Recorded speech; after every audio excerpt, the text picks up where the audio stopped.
So I'm trying to not like act, cut, action. I'm trying to be real, but I can't help but tell people about this passion that I have inside of me. My story, my name's Kevin Knox, and I believe that I'm a dreamer. I've always been a dreamer, a guy who's got his head in the clouds, thinking about what life could be, where I could go. And so now, who am I? What am I doing now? I'm a campus pastor with Mosaic. And really, I don't see myself as like a pastor of a small community that's in Berkeley. When we moved here, I really saw myself as a pastor of this whole city. What happens when glass breaks?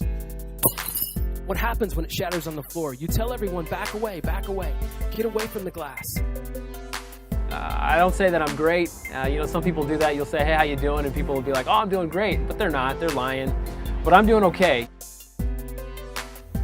About 3 weeks ago, I was actually just right over here, a couple of blocks away, and I was riding my bike to go pick up my wife in this car. It cut me off. So I slam on my brakes right about here, which sends me airborne right about here. I hit the lady because I'm flipped upside down. I went over the handlebars, planted my left arm, it hyperextended. I broke it, and I'm laying there, and the lady gets out of her car. She's like, you okay?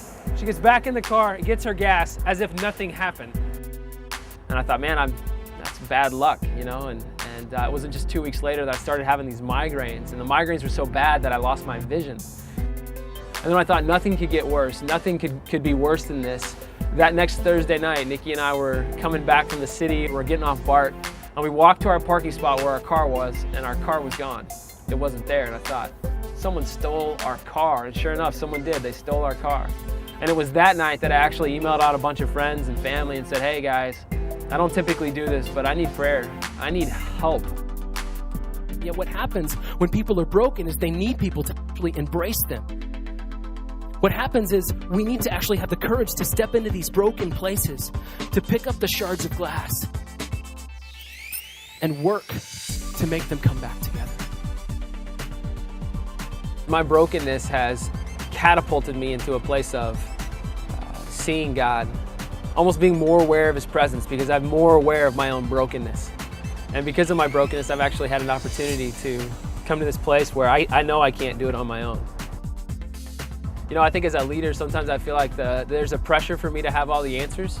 As a leader, and even as a husband, when things get tough, like when you feel like life is falling down around you, when your life could be considered broke, you don't have answers. And if you're honest, you don't even have the right questions sometimes.